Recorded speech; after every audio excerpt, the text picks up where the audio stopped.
súper invitada. Acá ya vamos a poner para grabar la reunión.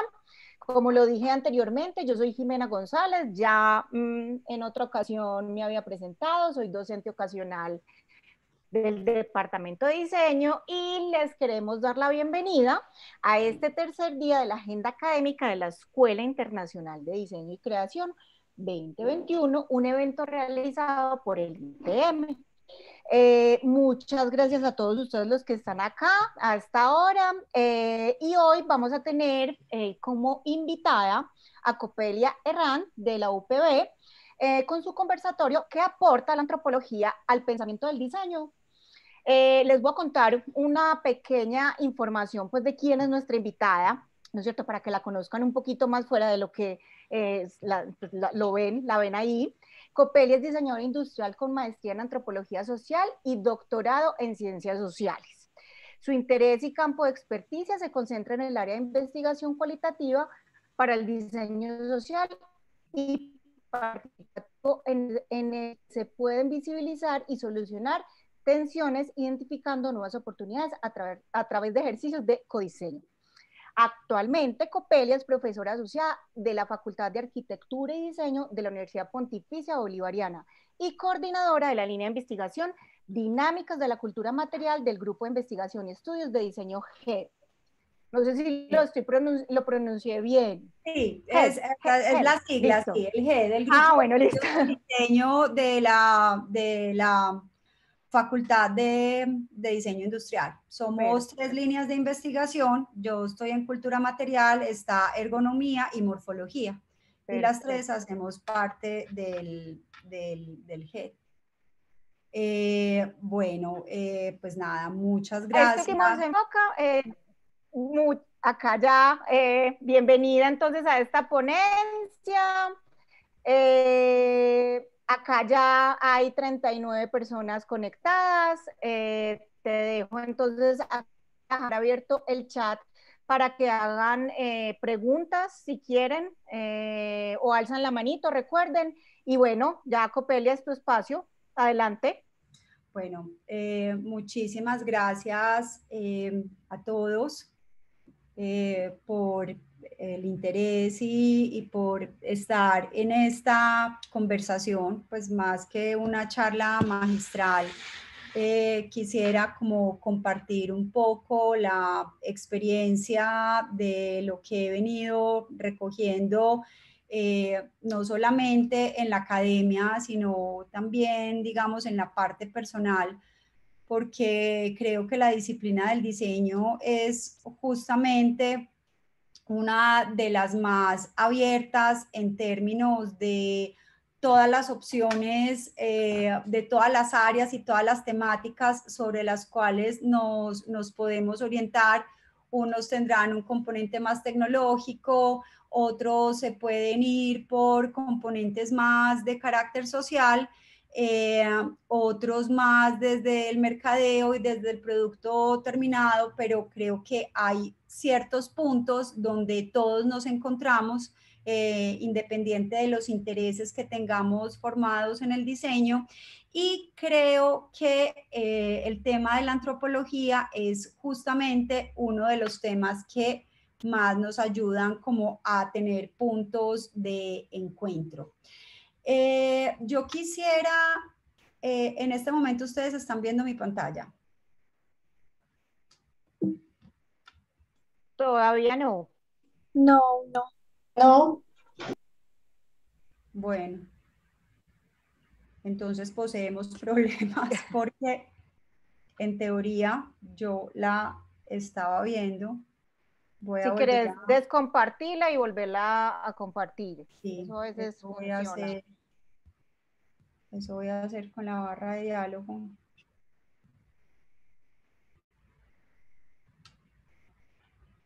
Pero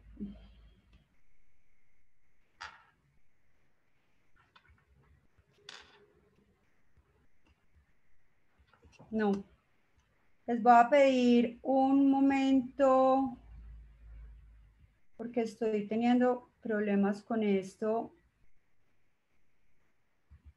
Dale, si quieres, Me voy mientras, a dale, si quieres, va solucionando y los asistentes, mientras tanto, bien juiciosos, acá en el chat les pusimos el link para registrar su asistencia y mientras que Copelia va solucionando sus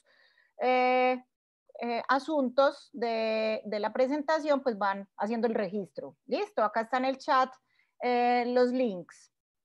Y además también los invito para que visiten la muestra inmersiva de los trabajos académicos. Y ahí hay una encuesta para que miren qué trabajo les pareció más chévere. Acá está el link.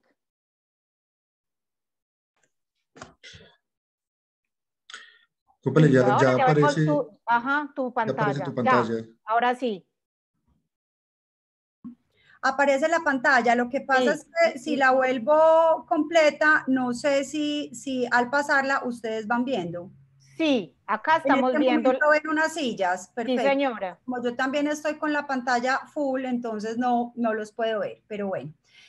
Yo quisiera pedirles el favor a todas las personas asistentes que tomen un minuto para ver estos diferentes elementos y me cuenten qué se les viene a la cabeza.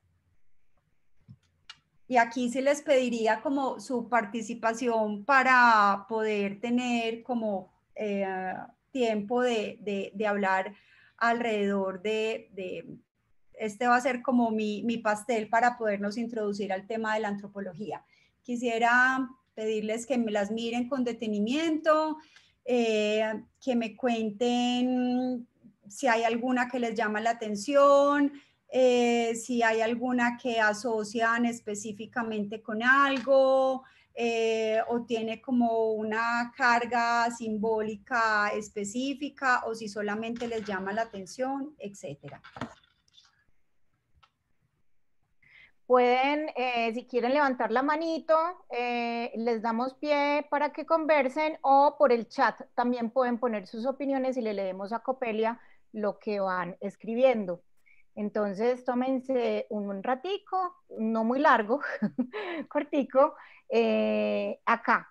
Bueno, y ponen en el chat lo que quieran, lo que piensen y o levantan la manito. ¿Listo?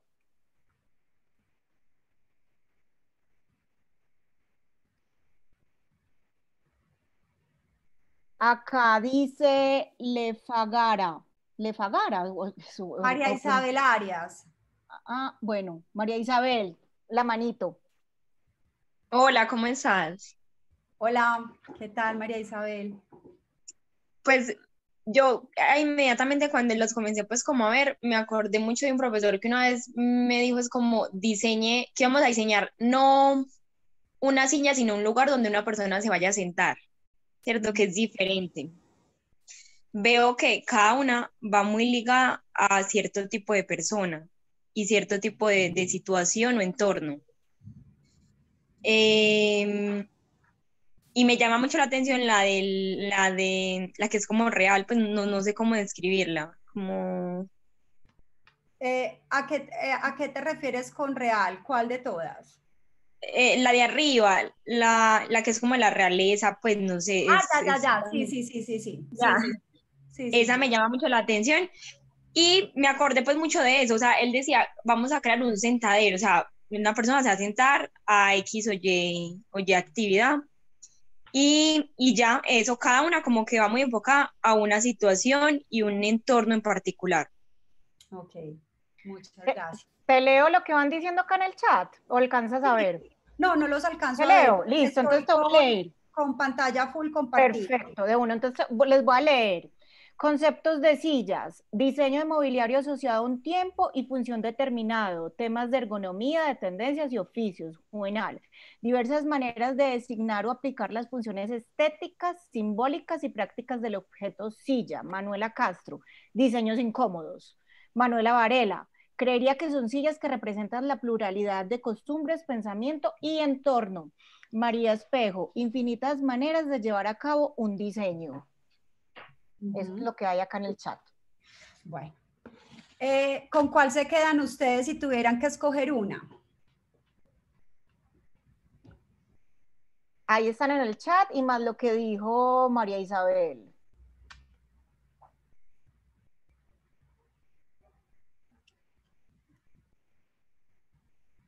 Yo me quedo con la de la realeza y con cuál no me quedo, con la de abajo, la que está abajo de la realeza.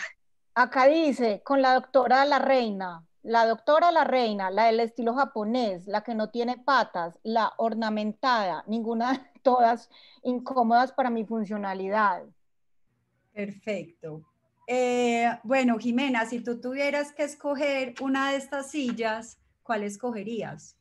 ¿Escogería o no escogería? Escogería. Escogerías, sí. La mecedora, pues eso es como una mecedora, sí, Sí. es la ¿Por qué mecedora. escogerías una mecedora? Pues porque como que me ayuda a dormir, creería yo, no se ve muy cómoda, la verdad, pero creo que me parece más como divertida. Ok. Porque nadie me ha hablado de la silla eléctrica, porque son indiferentes ante todo lo que me costó encontrarla. Por el significado que tenemos de pronto, la parte simbólica que puede representar. Yo acá pues metiendo la cuchara.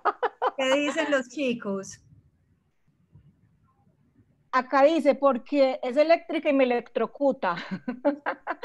Porque por la función, por el contexto y todos nos negamos a morir. La silla Okay. eléctrica sería interesante para iniciar una conversación, porque, porque estaría incómoda.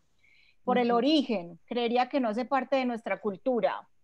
Ok, bueno, hay unas respuestas muy valiosas y lo que más me llama la atención es que todas las respuestas son pertinentes o digamos que responden a justamente a las percepciones que tenemos. ¿Puedo Cuando, intervenir? perdón, ¿Puedo intervenir en algo? sí, claro, bienvenido. Muchas gracias. Buenas tardes. Buenas tardes. Digamos que para mí la perspectiva de la silla eléctrica y la silla de masaje no encajan en las otras. O sea, como que sí son sillas, pero tienen otra función. Uh-huh. O sea, las otras, digamos, las primeras 4 de arriba y las 2 de la derecha inferiores sirven para descanso, hasta cierto punto. La silla eléctrica y la silla de masaje no son para descanso, incluso de masaje, porque estás, digamos, en una posición no cómoda, porque alguien tiene que, digamos, tener acceso a la movilidad de los músculos o lo que tenga que masajear. Pero no es como para quedarse ahí sentado por horas y escucharlos, en este caso a ustedes. Y la silla eléctrica solo tiene una función, no es para sentarse, es precisamente para, que sí puede usarse para sentar y siempre y cuando no esté conectada, pero ese no es el objetivo final. Entonces, esa es como la perspectiva que a mí me generan las imágenes aquí presentadas. Ok, bueno, Gracias. muchas gracias a ti. De acuerdo a lo que tú dices, y es verdad, yo cuando pensé en estas sillas, yo simplemente pensé en el acto de una posición sedente, el solo hecho de sentarse.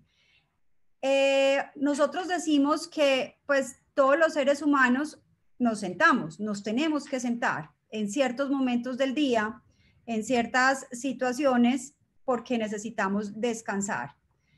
Y ese descanso pues puede ser desde hacerlo en cuclillas hasta hacerlo en un mueble muy cómodo. Si bien cada uno de estos elementos, de estos objetos, pueden prestar la función, pueden ayudar a la función de sentarse, yo no estaba pensando en el descanso, yo estaba pensando en ese acto de cambiar de postura corporal, pero las formas de hacerlo son las que van a variar. Y como ustedes lo dijeron en diferentes puntos de vista, digamos, esta silla japonesa sin patas, nosotros no estamos acostumbrados a sentarnos en el suelo. Así como nosotros no sabemos cocinar en el suelo en cuclillas, porque no hace parte de nuestras prácticas respecto al territorio. Puede, digamos, que este trono o esta silla de la realeza, como lo han denominado algunos, es una silla suntuosa, es una silla de lujo, pero que justamente por las formas, los materiales y los acabados, tiene una carga simbólica que representa un estado específico, puede generar el mismo impacto, incluso el rechazo, por otro elemento que sirve, pues digamos, para preparar el reo que está condenado a muerte, o antiguamente como se hacía, pero bien podría ser otro tipo de elemento. Sin embargo, es una silla, o sea, uno le quita como el dispositivo de arriba y quita las correas y parece una silla. Entonces, realmente yo quería preguntarles acerca de estos elementos para sentarse, es porque si bien cada uno, entre comillas, puede prestar la función para yo sentarme, yo aquí no voy a entrar, digamos, en detalles si es cómodo o incómodo, es el solo hecho de yo poderme sentar, va a representar y va a dar unos indicios importantes en la forma como yo realmente interpreto y decodifico esta información. ¿Qué significa eso? Que nosotros los seres humanos somos los encargados de dotar de cargas simbólicas a los objetos, a los lugares, incluso a las mismas personas, y esto es algo que me permite hacer la antropología, por ejemplo. Entonces, ya después de ver estas sillas y decir, pues yo puedo decir perfectamente que todas las personas que dieron su opinión están en concordancia y tienen razón frente a lo que puede representar este tipo de sillas. Digamos que todos de alguna manera ya tenemos construido en el imaginario los significados que le otorgamos de manera inconsciente a, como les decía, a los objetos, a las cosas o a las personas. ¿Para qué sirve entonces la antropología? La antropología, digamos que sirve para estudiar comunidades o grupos, pueden ser vivos o extintos, pero digamos que desde el diseño, específicamente el diseño industrial, ha incorporado las ciencias sociales, que son como la gran sombrilla donde está presente la antropología, y lo que se toma es la metodología que utiliza la antropología para poder conocer esas necesidades, esas conductas, incluso esas decisiones que pueden llegar a tener las personas con las que nosotros buscamos identificar un problema o solucionar una tensión al respecto. Pues por el lado del diseño creo que estamos muy dateados y sabemos como a ciencia cierta nuestra disciplina para lo que sirve. Finalmente es una disciplina que es creativa y técnica, que está relacionada con todo lo que es la creación, la gestión y los desarrollos de productos y servicios que buscan responder a una problemática o a una tensión de los consumidores o de usuarios específicos, y digamos que la manera como nos separa de otras disciplinas o de otros diseños es que justamente estos procesos resolutivos los hacemos a través de procesos industriales, pues valga la redundancia, pero esos procesos resolutivos pues siempre van a estar guiados por unos componentes desde lo morfoproductivo, desde lo estético comunicativo y desde lo funcional operativo. No sé si alguien había preguntado algo porque sentí como un ruido, pero... No, yo creo que no. Okay. Bueno, yo creo que de pronto ¿Han visto este meme alguna vez en redes sociales o se los pasan de un lado a otro? Pues sobre todo esto es un chiste muy común entre nosotros los antropólogos, pero yo quisiera que ustedes miraran como la imagen un poquito más en detalle y me dijeran qué ven.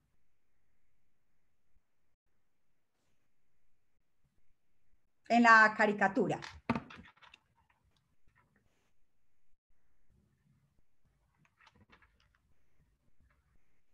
Pueden alzar la mano, poner los comentarios en el chat.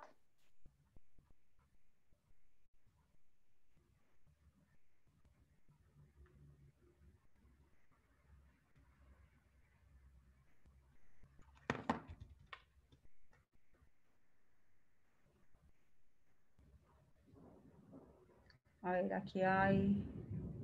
Ah, no, esto es de lo de asistencia. ¿Han visto de pronto se me pasó la diapositiva, ¿han visto de pronto esta caricatura en algún momento?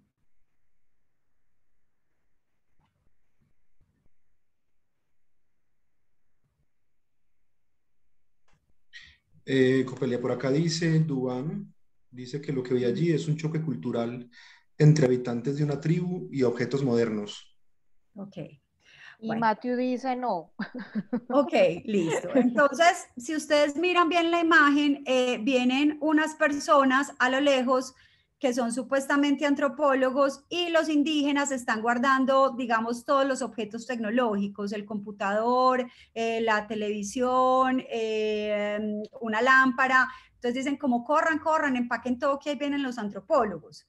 Porque supuestamente, digamos que hay como una mirada, cuando yo digo romántico no es en el buen sentido de la palabra, hay como una mirada donde se concibe o se percibe que el antropólogo es esta persona que busca indagar sobre lo exótico, sobre lo raro, sobre lo diferente, y pues eso en gran parte está compuesto pues por comunidades indígenas como empezó, digamos, la antropología clásica en sus orígenes. Pero en realidad la antropología, específicamente en la antropología social, lo que se encarga es de estudiar las conductas y los comportamientos, la cultura y obviamente la sociedad. Entonces, esto es como para mostrarles como una mirada un poco más aterrizada, pues obviamente pueden haber trabajos con comunidades indígenas, pueden haber trabajos con comunidades vulnerables, pero digamos que ese no es únicamente el foco y el énfasis de la antropología. ¿Qué se mira en los estudios sociales?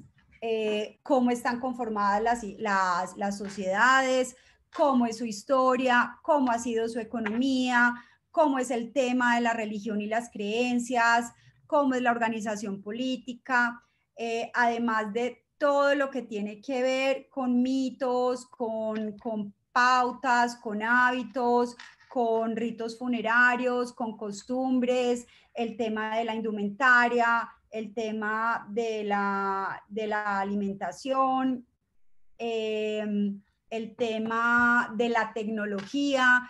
Si yo me voy, por ejemplo, a la costa, la silla que yo les mostraba ahora es una silla que si uno se va, pues, de Córdoba en adelante, es una silla que se va a encontrar uno con mucha frecuencia. Si yo me voy para lugares como Boyacá, es factible que esa silla yo no la encuentre. ¿Por qué creen que puede pasar esa diferencia tan grande dentro del mismo país? Y aquí sí los quisiera escuchar a ustedes. Pues, hola, buenas tardes. Hola, ¿cómo estás? Pienso yo que es por el tipo de culturas, pues yo vivía en un pueblo de Boyacá y normalmente esas sillas no se ven, son de las que son como, no recuerdo muy bien cómo se llama, pues como que las tejen. Esas sí se ven mucho más que la que se muestra como en la imagen. Ajá. Entonces, pues pensaría yo que eso influye mucho. Listo. Entonces, mira que tú acabas de tocar, ¿en dónde vivías tú, perdón? Puerto Boyacá. En Puerto Boyacá, que es caliente. ¿Cómo son, por ejemplo, cómo es la arquitectura en Puerto Boyacá? ¿De qué tamaño son las ventanas? ¿De qué tamaño son los techos, por ejemplo? Las ventanas son muy grandes y la mayoría de casas, pues digamos mi casa intentan tener los techos altos y casi siempre la mayoría los tienen como con machimbre, pues, o ahorita con el nuevo que es como PVC, algo así, porque da como más, se siente como más fresca la casa. Más fresco. Entonces, mira que eso que tú estás diciendo, hay unas condiciones físicas y unas condiciones geográficas que van a incidir, por ejemplo, en el comportamiento y la conducta de las personas. Entonces, cuando yo voy a hacer una lectura de un grupo para el cual yo voy a diseñar, yo tengo que tener en cuenta todos estos aspectos. ¿Por qué? ¿Qué pasa? Hubo un fenómeno, pero ya pues esto es otro tema que de pronto en otra oportunidad puedo compartir con ustedes, que es el tema de la proxémica y la conducta de las personas con respecto a las distancias y al espacio y a otros objetos. Hubo un programa en Estados Unidos, en una universidad muy prestigiosa, en la que dieron unas becas para el Medio Oriente, para un grupo de estudiantes para que fueran invitados por Estados Unidos a hacer la carrera y a desarrollar como unos proyectos que la universidad había creado. La beca era con todo, o sea, movilidad, alimentación, hospedaje, acompañamiento psicológico, o sea, todo. Y estos chicos cuando llegaron a la universidad, creo que eran Stanford si no estoy mal, empezaron a bajar el rendimiento académico, o sea, a estar muy dispersos, a estar bajitos de ánimo, a ser poco eficientes en términos académicos y pues en la universidad eran sorprendidos y decían, pero ¿qué pasa? Pero pues les estamos dando todo, no les falta nada. Y empezaron a revisar qué pasaba en esas residencias estudiantiles y esas residencias estudiantiles eran de techos bajos, completamente opuesto a lo que ellos estaban acostumbrados, a techos muy altos y a ventanales muy grandes. Pues ¿por qué? Porque de todos modos las condiciones climáticas eran distintas, pero se dieron cuenta que las condiciones del entorno afectaban directamente la conducta y el comportamiento de estas personas, que si bien tenían, digamos, cubiertos todos los servicios, estas personas venían de otras costumbres, de otras formas de habitar, de otras formas de entender el espacio y les costaba mucho, les daba mucha dificultad adaptarse a este nuevo entorno. Entonces, digamos que cuando uno habla de qué cosas se miran en cuenta en los estudios sociales, es hacer unas lecturas muy detalladas, no solamente de las personas, sino del entorno. La etnografía, que es, digamos, el método por excelencia que tienen tanto la antropología como la sociología. Es más, estas dos disciplinas pertenecientes al universo de las ciencias sociales están en permanente discusión, pues como quién se adjudica o quién es la dueña quién es la dueña de este método. Finalmente, pues lo comparten ambas. Y hay otras disciplinas como el trabajo social, el mercadeo lo ha venido pues como también aplicando. Nosotros en el diseño pues también lo hemos venido implementando, por lo menos algunas de estas herramientas así como jaladitas de manera tímida, pero digamos que la etnografía no como método, sino como un enfoque, porque para uno poder hacer etnografía, digamos que se tendría que ir a vivir al lugar de los hechos.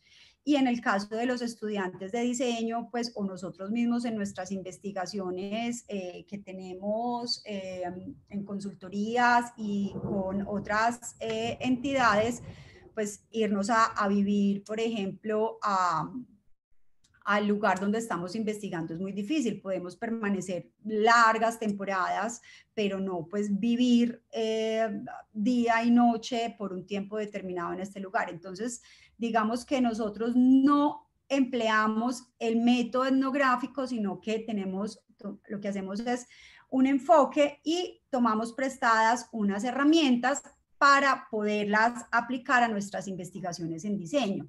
Yo estoy segura que muchas de estas herramientas ustedes las han aplicado en sus diferentes trabajos de diseño. El primero, para que se pueda considerar como etnografía, es el trabajo de campo. El trabajo de campo, como les acabo de decir, es lo que es cuando yo me voy al campo, me voy al lugar de los hechos y permanezco allá para observar y para investigar sobre el fenómeno específico. También hago observación, creo que todos la han hecho, la observación simple. También se hace observación participante, pues siempre y cuando las condiciones del entorno lo permitan. La observación simple es cuando, no sé, tengo que diseñar un nuevo mobiliario en un espacio público. Entonces, hacer la observación simple es ir, mirar como qué pasa con las personas en diferentes horas del día, en diferentes días de la semana, pero yo no estoy interactuando con las personas, simplemente estoy mirando lo que pasa y estoy llevando mis registros. Cuando yo hago observación participante, es como si yo fuera, pues, no creo que sea la palabra indicada como el espía, pero hago las veces como si fuera un actor más del escenario.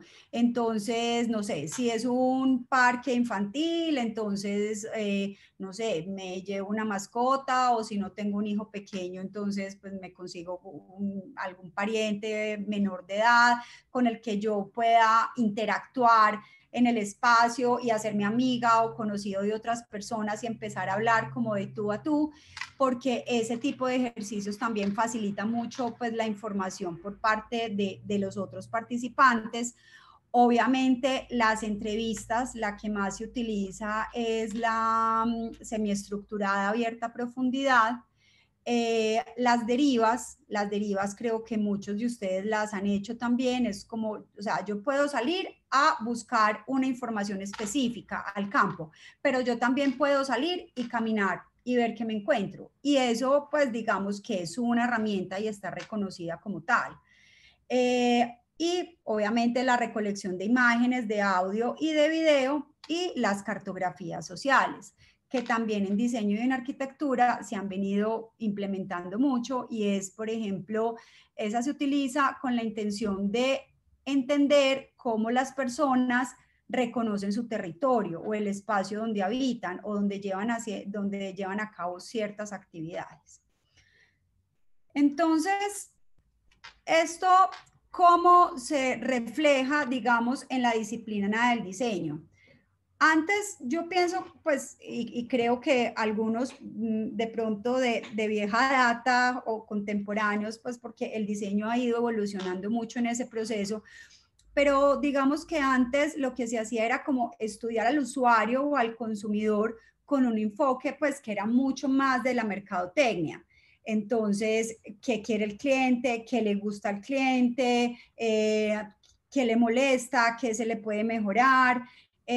Pero no había como un ejercicio de profundización para entender sus gustos y necesidades, porque muchas veces cuando se identifican estas situaciones ni siquiera el mismo sujeto las tiene identificadas, sino que es a través del diálogo, a través de la conversación y a través del aplique de estas herramientas que uno puede ir más allá, sobre todo porque antes se trabajaba mucho la investigación cuantitativa. Bueno, yo quiero ver en este espacio qué van a hacer, cuánta gente viene a este lugar. Bueno, entonces voy a hacer una encuesta, y en esa encuesta identifiqué que de los 70 entrevistados, el 60% no le gusta venir a este espacio. Eso se refiere en términos numéricos a la investigación cuantitativa, perdón. Pero, ¿y entonces qué pasa con lo cualitativo? ¿Cómo hacemos para averiguar si las personas no les gusta ir a este espacio a dónde más van, qué hacen al lugar donde van, qué es lo que no les gusta de este espacio. A lo mejor muchas veces las personas ni siquiera saben por qué lo hacen, sino que actúan como de manera mecánica.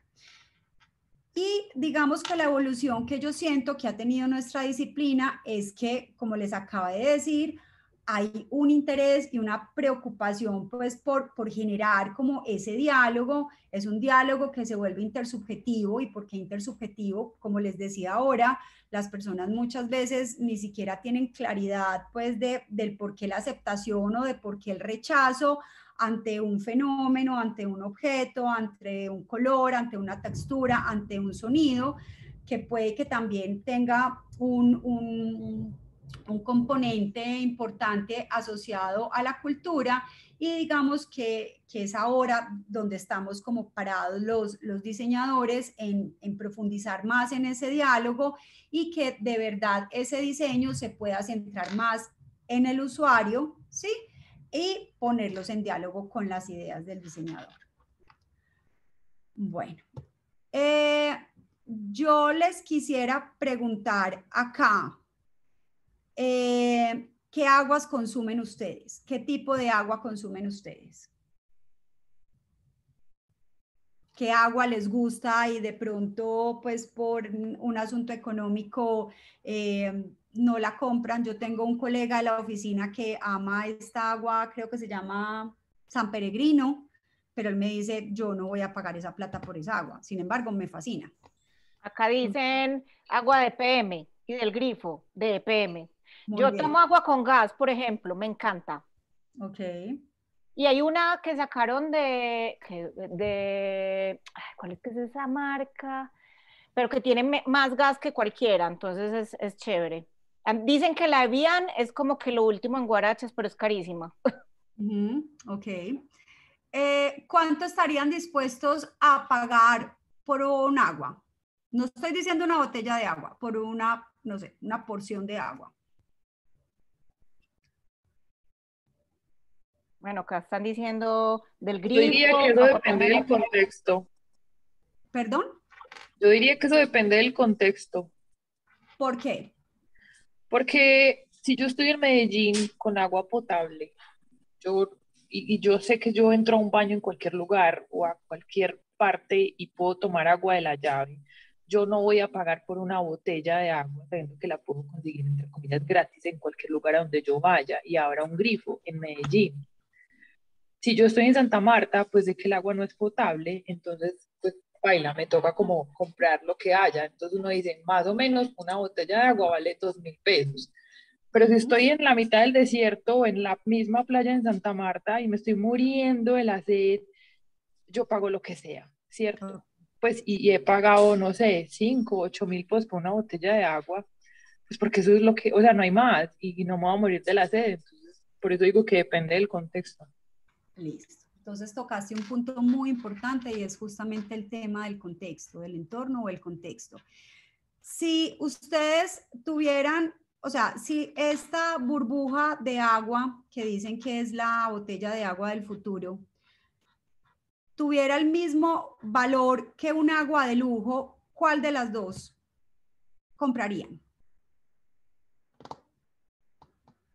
Pues esta burbuja, porque ¿Por qué? se supone que solo la consumo, ¿cierto? Y la botella, pues no tendría que pensar en qué voy a hacer o dónde la voy a desechar o que no, pues no voy a tener dónde ponerla y que sabemos pues que el plástico se demora muchísimo en degradarse.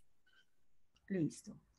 ¿Quién más? Acá dicen la burbuja, la burbuja, la burbuja. Pipe Castrillón, Kelly y Andrea Sánchez, la burbuja. Bueno, los que han respondido la burbuja, ¿por qué la burbuja?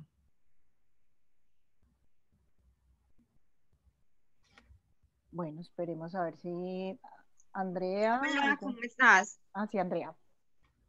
La burbuja, porque pues nos estás indicando que tiene prácticamente, pues que es igual que consumir una botella.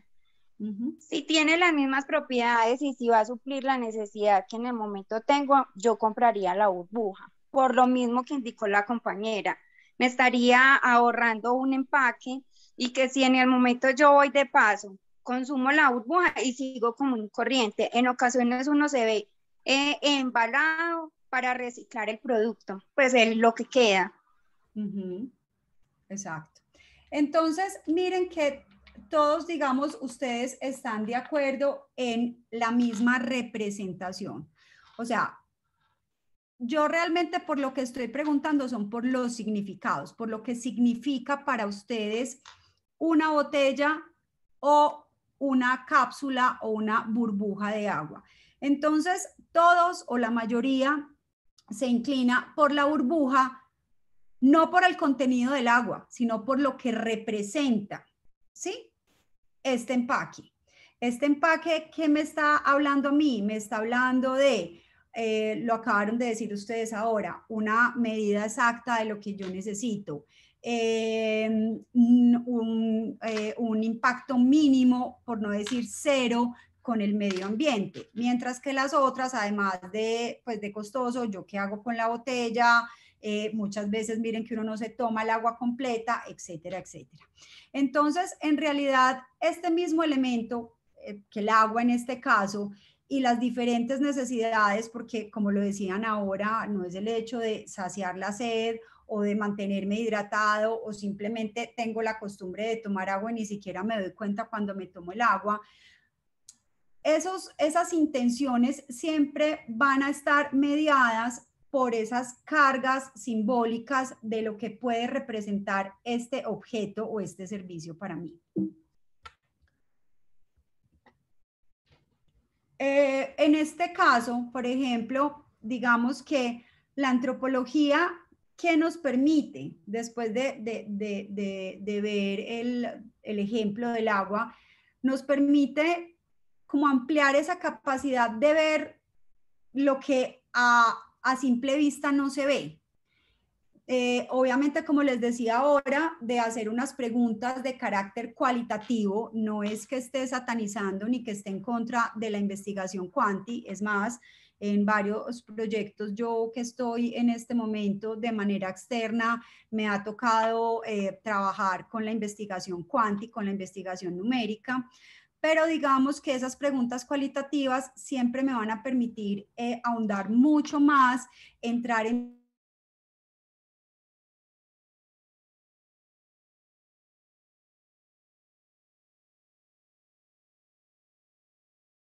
aspectos más íntimos, no sea tan difícil de visibilizar.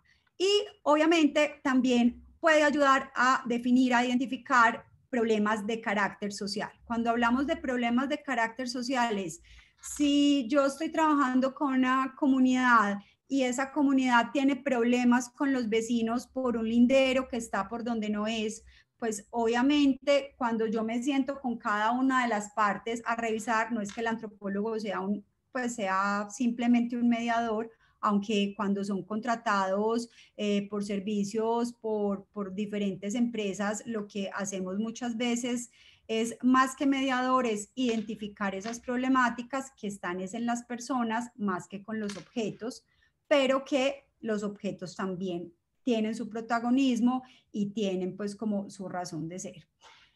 Mientras que en el diseño podemos hacer que nos permite entender esas necesidades de los usuarios potenciales y obviamente en el contexto en que se encuentran. Y miren que todos ustedes han sido muy recurrentes al momento de hablar del contexto, de la relevancia que tiene el contexto. Esto también nos puede ayudar como a identificar todos esos factores sociales y culturales que puede tener un grupo. Obviamente la indagación pues por la forma como las personas perciben ciertas situaciones que tienen que ver no solamente en el ámbito operativo, sino en el ámbito simbólico de las personas. Y sobre esto hay un ejemplo de una empresa también en Estados Unidos a la que contrataron, una empresa de consultoría en antropología y diseño, que contrataron porque una empresa muy grande a nivel nacional prestaba el servicio de la limpieza de oficinas en horas de la noche. pues la mayoría de estos servicios se hacen es en horario nocturno, pues justamente porque en el día pues las oficinas están llenas de personas y toda la suciedad y todo como lo que se asienta quedas en la noche. Entonces estaban viendo como un rendimiento muy bajo en el tema de las aspiradoras, entonces le pidieron como a esta empresa de consultoría que mirara qué pasaba con las aspiradoras, a ver si se podían modificar estas aspiradoras, si se podían volver más potentes, más rápidas, etc. Después de todas las observaciones que hicieron acompañando n número de noches a estas personas y generar su nueva propuesta, la única modificación que sufrieron estas aspiradoras fue como un dispositivo para poner el termo de café. Entonces, pues la empresa se puso furiosa y dijo, pero pues a ver, les acabamos de pagar este dineral para optimizar y hacer un rediseño de estas aspiradoras y ustedes me dicen que lo único que necesitamos es poner una arandela pues para un termo de café. Y les digo, lo que pasa es que las personas que aspiran por la noche, en realidad las aspiradoras aspiran súper bien, o sea, no necesitan aumentar la capacidad. ¿Dónde se ralentiza el ejercicio? En que las personas, para no dormirse, tienen que tomar café toda la noche y se encartan con los termos porque se tienen que ir desplazando y no tienen dónde poner los termos. Pues efectivamente, no muy convencidos, se dieron al dolor, pusieron los dispositivos y la eficiencia en la actividad subió un 35%. O sea, miren una cosa tan pequeña, tan elemental, cómo puede enriquecer la eficiencia, ¿sí? Y el bienestar de una persona a través del objeto que manipula e interactúa. Y pues obviamente con esto, ¿qué es lo que hace el diseño? Resolver casos, como ya todos lo sabemos, cómo lo hacemos nosotros, pasamos por todo ese proceso de ideación, de representación, de modelar, pero siempre entendiendo que hay unos condicionantes, pues en este caso que son sociológicos, que son antropológicos y que son psicológicos. Las necesidades y la cultura. Yo pues simplemente quise como poner este título para poder entender como un poco más en detalle el diálogo que existe o que hemos venido como proponiendo entre estas dos disciplinas a primera vista tan lejanas, pero en el fondo tan afines, porque de alguna manera están ligadas con la cultura. ¿Sí? O sea, con el contexto de las personas y lo que siempre quieren hacer, tanto la antropología como la antropología es entender las elecciones, pues porque las personas eligen ciertas cosas, cómo suplen estas necesidades y el diseño de forma paralela, poder estar ahí gestionando a través de la forma. Yo les quiero preguntar ustedes qué ven acá y cuáles de estos objetos conocen y cuáles son para ustedes pues algo completamente nuevo. El Tamagotchi. ¿Conoces el Tamagotchi? Por supuesto. Bueno, ¿y por qué te causa risa el Tamagotchi? ¿Qué pasa con los otros objetos? Digamos que el Tamagotchi me trae pues, a cierta época de mi crecimiento personal, ¿cierto? Evidentemente, cuando estoy entrando de la niñez a la adolescencia, pues, por supuesto fue un objeto de mucho impacto y hoy en día, como son las personas con sus equipos móviles, éramos nosotros con los Tamagotchi en su momento, ¿cierto? Siempre teníamos el Tamagotchi en las escuelas y bueno, era como ese punto donde nos aislábamos y empezábamos a alimentar obviamente esta mascotica que había allí. Entonces, claro, me conecta mucho con cierta parte de mi infancia y de mi adolescencia. Hay un asunto de nostalgia, digamos, con el que tú te identificas. Hay un preservativo de lujo que igual va a suplir la misma necesidad que un preservativo de marca nacional, pero lo que va a hacer la diferencia es el precio escandaloso versus uno al otro. Hay una pantalla de luz que en este momento está haciendo mucho ruido de buena manera porque se carga con agua salada, con agua de mar. Incluso en este momento están en pruebas, ya tienen el prototipo, pero el proceso productivo pues está en este momento a nivel mundial esperando unos permisos para poder salir. Y está el carrito de la compra, que es algo muy cotidiano en Europa, donde la gente, al igual que en ciertos lugares de nuestro país, va y compra el diario. ¿Qué significa eso? Que no es como nosotros que vamos al mercado y que llegamos llenos de bolsas, sino que todo se mete en el mismo carro de mercado y son las personas, sobre todo las que más se reconocen son los adultos mayores, que es como una de las actividades que con más frecuencia hacen y han tenido que empezar a trabajar en términos de diseño pues, y avances en la tecnología de materiales más livianos,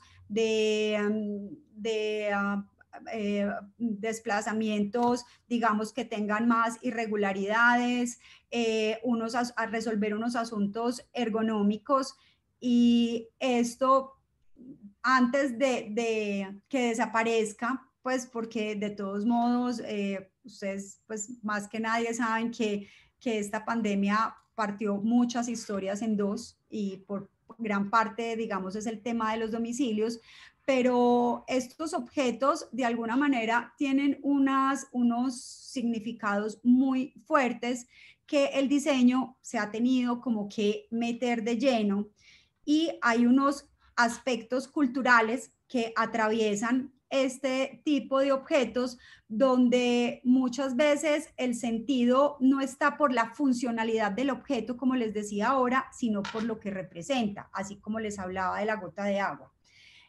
Como yo no estoy viendo cámara, no sé, Juan Pablo, ¿fuiste tú el que respondiste a lo del Tamagotchi? Así es, Copeli. Ok, bueno. No sé si ustedes conocen la historia del Tamagotchi.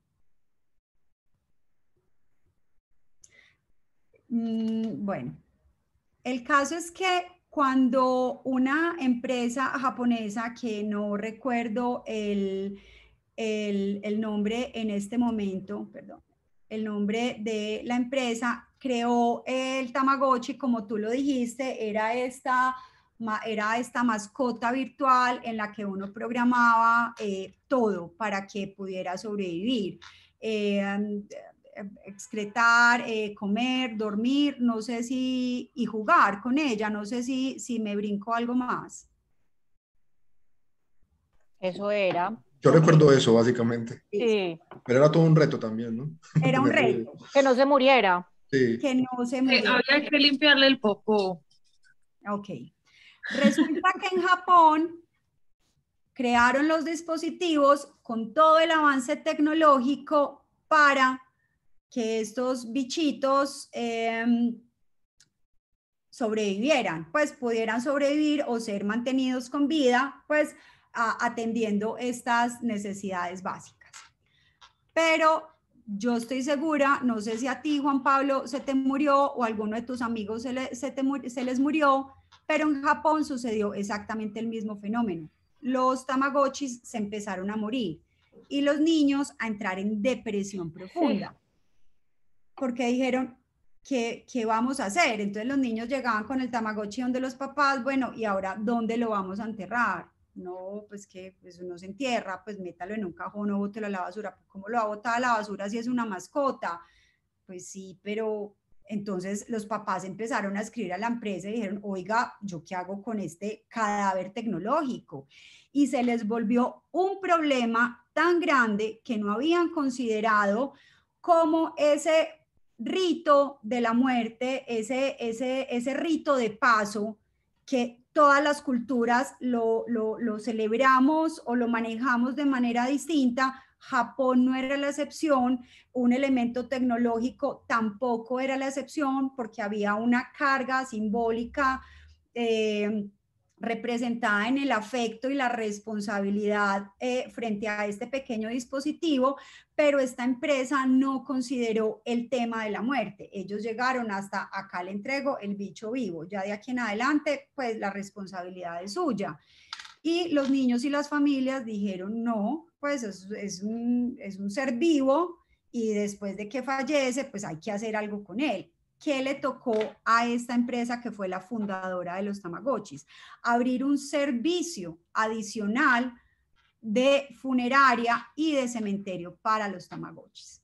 Entonces, esto lo traigo a colación justamente para que ustedes se den cuenta qué relevancia tiene el tema de las prácticas culturales y cómo pueden incidir de manera positiva o negativa en el consumo de un servicio, en el rechazo de este o la identificación de una nueva necesidad. Bueno, no sé aquí qué pasó, me quedó, dice generar diseños para la gente y creados con la gente. Pues acá digamos que el énfasis no es empezar a hablar pues como de trabajos colaborativos ni de ejercicios de codiseño, pero sí mirar cómo el sentarse uno en detalle a identificar las necesidades no es solo preguntarle al otro qué le falta o lo que hacíamos antiguamente en el diseño, pienso yo de manera errática, observar y yo de ahí sacar mis propias conclusiones de lo que le falta, sino vivir y experimentar con las personas. Y ese vivir y experimentar con las personas se convierte en un niño con parálisis cerebral que quiere dibujar, ¿cómo lo puede hacer? Una persona que tiene movilidad reducida o que está en silla de ruedas no puede acceder de la misma forma. Una persona que tiene un problema de Parkinson o simplemente una discapacidad motriz, ¿cómo se alimentan? ¿Cómo hacen una pinza? ¿Cómo son estos agarres? Y para poder entrar a trabajar en diseños que en realidad sean centrados en el usuario, yo siento, o no sé, pues por ser antropóloga y ser pues muy enamorada de esta disciplina porque considero que enriquece y le puede aportar demasiado a mi otra disciplina que es el diseño, siento que estos avances de verdad se han logrado en el diseño justamente porque como que nos hemos tomado ya el trabajo de revisar en detalle, de analizar, de convivir más y de interactuar más con esas personas que van a ser nuestros usuarios finales. Y pues esta imagen me la encontré hace mucho tiempo, pero me ha parecido muy, muy linda. Pues obviamente, pues me atrevería a decir que no coincide mucho, pues ya después de pandemia, por todo lo que nos ha trabajado, por todo lo que nos ha tocado trabajar pues desde el escritorio y desde la virtualidad, pero dicen que un escritorio es un lugar peligroso pues para tener como una mirada abierta del mundo. O sea, ¿qué significa eso? Que el diseño desde el escritorio dejó de serlo hace mucho tiempo. Para yo de verdad hacer unos diseños asertivos, tendría que trabajar mucho en términos pues de lo que les he venido diciendo todo este tiempo, de trabajar con las personas, de hablar con las personas, de revisar asuntos de la cotidianidad que a simple vista pueden parecer absurdos. Venga, yo la acompaño a hacer el mercado. No es que yo le merque, es que yo vea a esa persona como merca, qué esfuerzos tiene que hacer, cuánto se demora, qué limitaciones tiene, qué avances logra. Y de esta manera, entonces, pues yo contarles, o sobre todo pues desde mi mirada, qué siento yo que la antropología nos aporta al pensamiento de diseño. Pues creo que están aquí cada una de las partes, es enfatizar en esas diferencias humanas con relación a las industrias específicas o casos de estudio. O sea, ¿eso qué significa? Que no todas las fórmulas son iguales, que cada grupo social va a tener unas necesidades particulares. Esas observaciones en campo pues ayudan demasiado y limitan un poco pues como ese levantamiento de información que es un poco más impersonal pues asociado a la encuesta. El tema de la empatía, porque digamos que el antropólogo no puede juzgar, el antropólogo no puede decir, no, es que eso ya está vuelto nada, no, venga, está esta condición y esta condición y esta condición, pero nunca se puede, pues digamos que tomar como una postura crítica de asumir un rol, simplemente uno lo que hace es levantar la información y después interpretar. Y por último, otro de los aportes grandes que considero es como motivar a las personas y a los grupos cuando se toman esas decisiones, porque esas decisiones ya no están en cabeza del diseñador. Yo creo que lo mejor es, o lo más óptimo podría ser, o lo que a ellos les beneficia es, sino que ya es con un conocimiento de causa. Y con esto, entonces, termino mi presentación. Muchas gracias. Muchísimas gracias. Abrimos los micrófonos y el chat para que le pregunten a Copelia lo que quieran. Aprovechenla. Esta mirada que nos da desde el diseño y esta mirada antropológica es muy interesante. Es más, yo creo que yo soy una de las que está con ese lado, pues siendo comunicadora, y mis estudiantes, algunos que están ahí, ellos saben que yo les he insistido mucho en entender ese contexto a los seres humanos y esa mirada antropológica cuando se diseña. Entonces, nada, chicos y chicas, bueno, acá está la profesora, aprovechenla y pregúntenle lo que quieran, comenten si les gustó, no les gustó, qué les aporta, qué no les aporta. Entonces, nada, abrimos el espacio para que hagan sus preguntas. Por acá Juan Pablo tiene la manito alzada, el profe. Y acá dice Jessica que muy chévere la charla. Muchas gracias. Sí, Copelia, muchas gracias. Tu presentación estuvo maravillosa. Tengo una inquietud, bueno, más bien una duda respecto a tu posición. Cuando compartiste la imagen de la figura mirando hacia el horizonte en la playa, acerca pues del trabajo en escritorio, pensé un poco en lo que se conoce como la etnografía, ¿cierto? Que es... o etnografía de red, sí. Sí, que si bien, digamos, quizás no esté estrictamente relacionado con lo que querías decir, sí que me suscita como la duda sobre tú qué opinas de este tipo de metodología, que es analizar comunidades virtuales, pero obviamente obedece a un trabajo de escritorio, ¿no? Entonces, pues, quisiera saber un poco sobre eso. Pues mira que nosotros tuvimos una experiencia muy interesante justamente con un proyecto que acabamos de terminar en Urabá con la empresa Banacol, de un diseño de mobiliario público para un proyecto de vivienda de interés social. Y desafortunadamente cuando firmamos el convenio empezó la pandemia, entonces las posibilidades pues de desplazarse hacia Urabá eran ninguna. Utilizamos algunas herramientas digitales, utilizamos Google Earth pues para podernos ubicar geográficamente en el lugar. Teníamos unas personas de apoyo que digamos que la observación simple se fue reemplazada por la observación asistida. La entrevista cara a cara se cambió por la entrevista virtual. Si bien son herramientas que ayudan mucho y facilitan mucho el contacto, la etnografía tradicional creo que es imposible de reemplazar, pero pues digamos que es como una mirada personal. A nosotros nos fue muy bien y creo que se lograron hacer muy buenas cosas, pero yo estoy segura que en campo hubiéramos conocido otras cosas y hubiéramos podido profundizar en más asuntos y de pronto encontrar más detalles que, pues, que de todos modos desde la virtualidad no era tan fácil. Sin embargo, esta etnografía de red y la ciberetnografía en general, pues igual me permiten a mí hacer unos rostreos y hacer una lectura de las personas.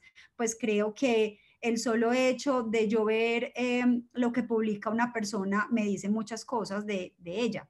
Sí, no hay necesidad de hablar con ella, pero el solo hecho de yo ver si es de humor negro, si es una persona hedonista, si es una persona, no sé, muy activa políticamente, pues eso de alguna manera me permite ver a través de sus publicaciones, construir como unos perfiles. Yo considero que es un complemento y es un complemento muy bueno, pero decir como que este sistema pues puede reemplazar pues completamente la etnografía, no. Súper, muchas gracias, Pele. Bueno, por acá hay una pregunta de Valentina Maecha y te da 5 estrellitas además. Dice, hola profe, a pesar de que en los grupos indígenas se haga un estudio antropológico en pro al diseño, ¿por qué es tan difícil conectar desde el diseño con ellos? No entiendo muy bien la pregunta, a pesar de que en los grupos indígenas se haga un estudio antropológico en pro del diseño, ¿por qué es tan difícil conectar desde el diseño con ellos? Me imagino que la Valentina está por relación ahí. debe estar acá, a ver si está. Valentina, ¿estás por ahí? Sí, sí está por ahí. Acá la veo conectada. Sí, porfa, de pronto, como, ¿a qué te refieres específicamente?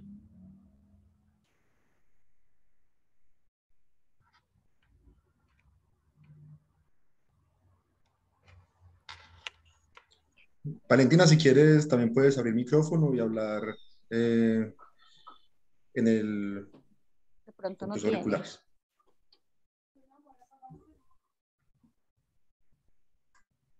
Bueno, yo voy a intuir o a deducir porque en realidad no lo tengo claro y creo que lo puedo poner como con un ejemplo.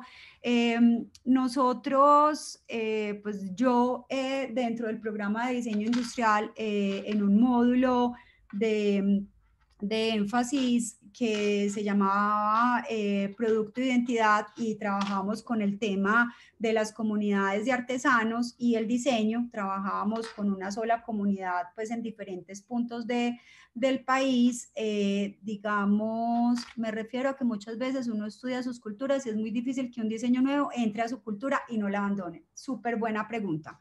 Y por eso el ejemplo que les iba a contar, pero pues con la intención de responderle a Valentina,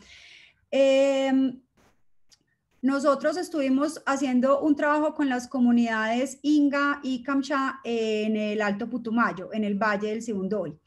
Y lo que pudimos como conocer e identificar era, digamos, que había una pérdida muy grande, digamos, de los referentes identitarios en estas comunidades en las generaciones nuevas. Me explico, los niños no querían hablar la lengua materna, los niños ya se les habían olvidado una cantidad de juegos y de rondas pues que estaban en su lengua nativa.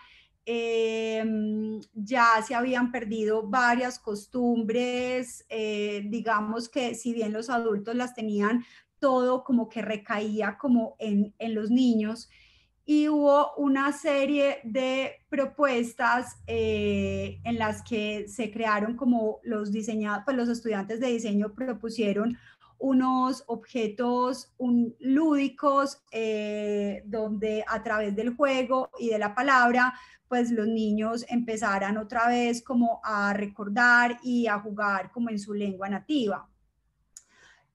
Hubo desde el universo del vestuario también otras intervenciones con prendas que tienen para ellos mucho significado Y bueno, y se sacaron como varias propuestas en torno a los énfasis de los diseños en ese momento eran como recuperar o reforzar referentes identitarios pues que habían ido desapareciendo. Sin embargo, cuando volvimos a los 6 meses a hacer la validación de qué tan eficiente pues había sido, o qué eficiente no, qué tan acertadas habían sido estas propuestas, pasó algo muy particular, y es que digamos que unos de los juegos, que eran como unos tapetes lúdicos que formaban unas figuras en el piso y algo así, el manual parece que se perdió, el manual de uso se perdió y ellos simplemente los armaron de manera diferente y jugaron de manera diferente, o sea, ellos mismos le otorgaron su propio significado. Y digamos que este tipo de ejercicios lo que nos enseñó o lo que nos dejó fue que no se pueden hacer diseños apresurados, o sea, esos diseños tienen que ser, ahí sí digo, en co-creación, o sea, es muy difícil y creo que tu pregunta es muy importante, Valentina, porque muchas veces nosotros pensamos que desde lo que diseñamos estamos ofreciendo bienestar, va a ser aceptado, va a ser apropiado, va a ser utilizado, pero en realidad las representaciones y las capacidades que tienen las personas de interpretar a su manera no necesariamente van a coincidir con los diseños. Desde el punto de vista antropológico podemos generar una necesidad y por ende insertar un producto nuevo. Yo diría que sí, pero no es que nosotros generemos una necesidad, sino que en realidad lo que la antropología permite muchas veces es identificar necesidades que aún el usuario o el consumidor no tiene consciente. Entonces lo que uno hace es volver consciente de eso, identificar esa falencia y volverla consciente para poder llegar a generar un nuevo producto o un nuevo servicio. Copelia, Lefagara te había dejado una inquietud más arriba, te la voy a leer. Dice, ¿sí? ¿Se podría pensar en el diseño como un cambio sociocultural? Yo creo que no se debería, yo creo que se tiene que pensar de esa manera, o sea, yo creo que nosotros ya pasamos de ser los mecenas en términos resolutivos de la objetualidad a identificar necesidades reales. Y cuando se está proponiendo esos aportes desde lo social y desde lo cultural, tiene que evidenciarse justamente en esas soluciones enfocadas a los seres humanos y a sus necesidades.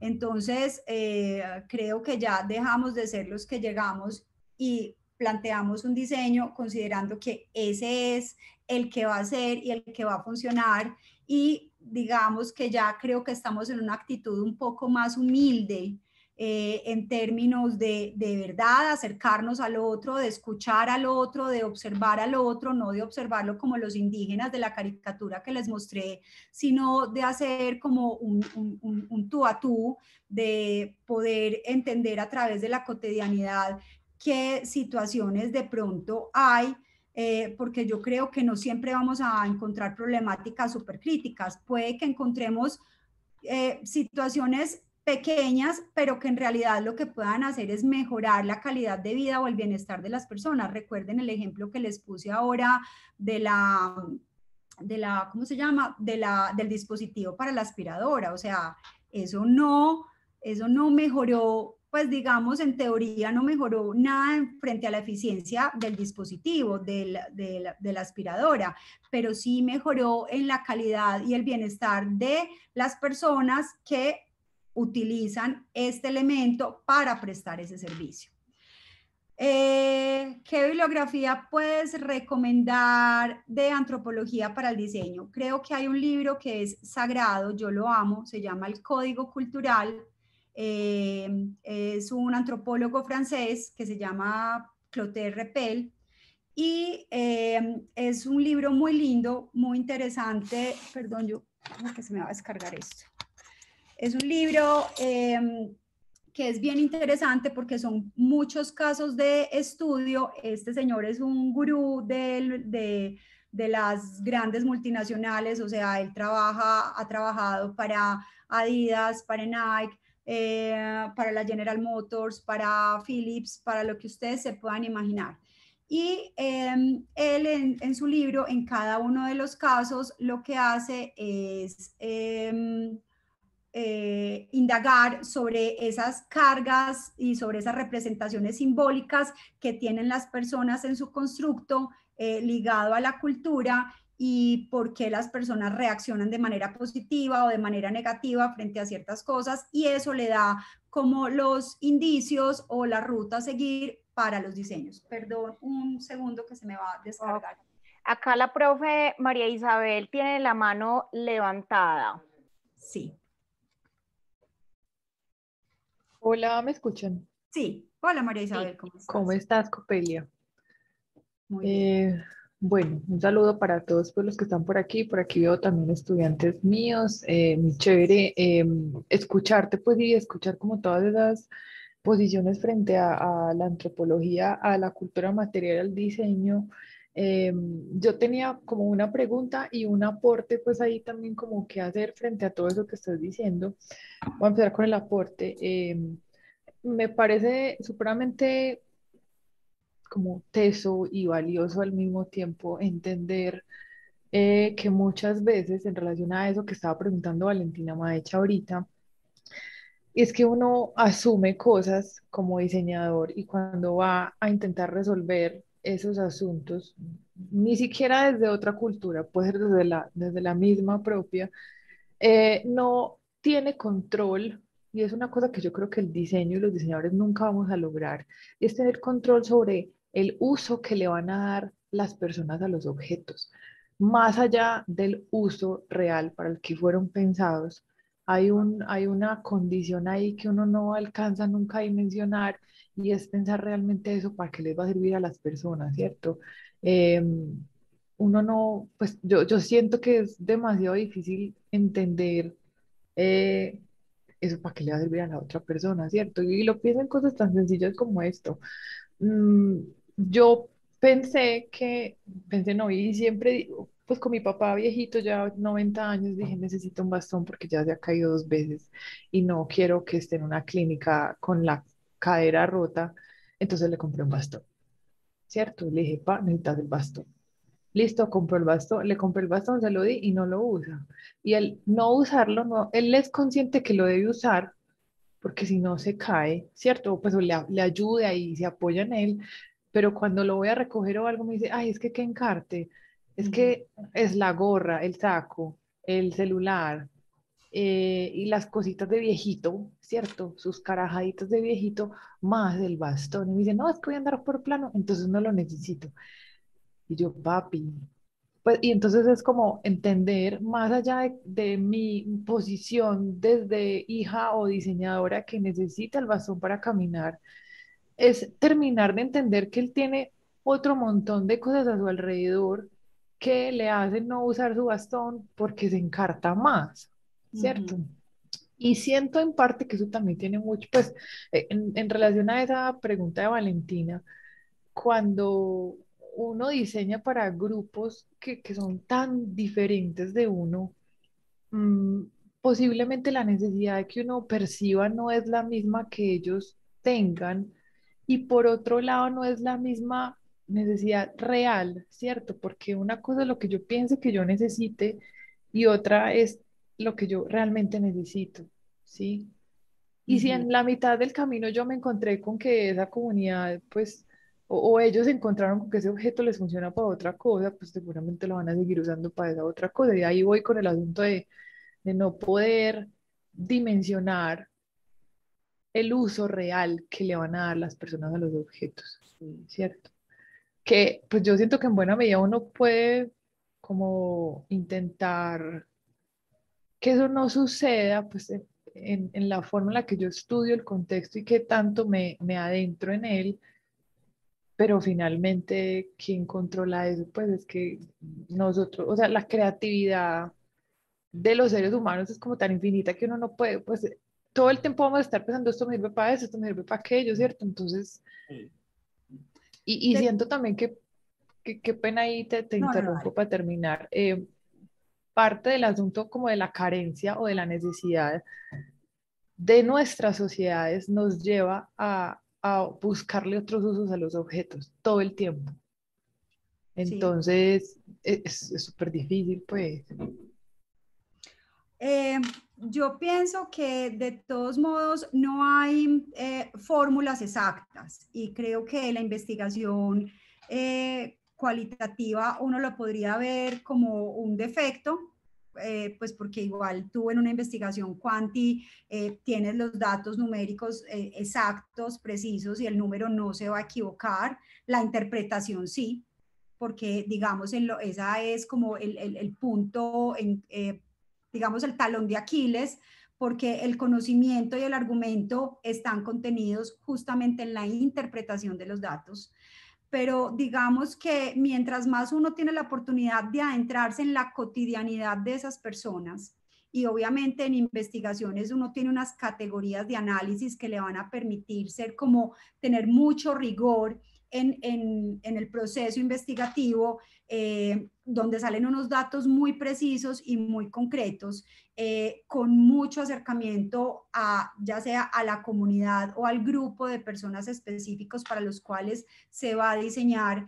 Es muy difícil, no voy a decir es difícil equivocarse porque suena muy ambicioso, pero creo que las posibilidades de acertar son mayores, como para curarnos en salud, pues, y no ser como muy soberbios con el concepto, pero lo que tú dices es verdad.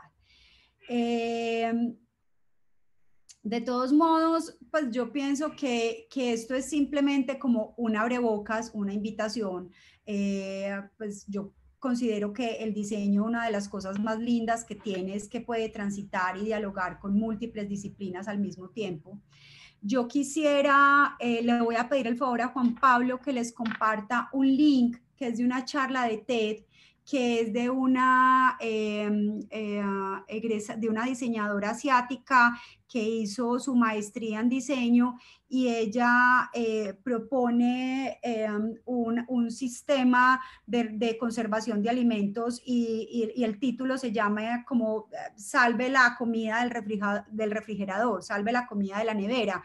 Y ella toma de referente justamente las prácticas y las costumbres de sus abuelos, de cómo hacían, cómo conservaban los alimentos antes de la guerra, y digamos que esto también ayuda un poco a entender esos espectros de la relevancia que puede tener la observación de las prácticas. Aquí acabo de ver que Joshua Pérez alzó la mano. Aquí está el 6 Sí, de... buenas tardes. ¿Qué Hola, ¿cómo tal? estás? Muy bien, gracias. Tengo una pequeña pregunta porque recuerdo que durante el transcurso de la charla mencionaste ciertos aspectos referentes a personas, por ejemplo, con discapacidades, limitaciones físicas, limitaciones cognitivas. Y he tenido la oportunidad de leer varios artículos e incluso un documento que menciona como cierto desvío, digamos, en el objetivo actual del diseño, por factores como, por ejemplo, priorizar la estética sobre el funcionamiento, ¿sí? Que es algo pues que considero que se debe replantear. Entonces, quisiera saber cómo nosotros, por ejemplo, hay casos específicos dentro de las comunidades, digámoslo, por ejemplo, los soldados que quedan con ciertas limitaciones físicas luego de algún impacto de bala o algún problema en la guerra.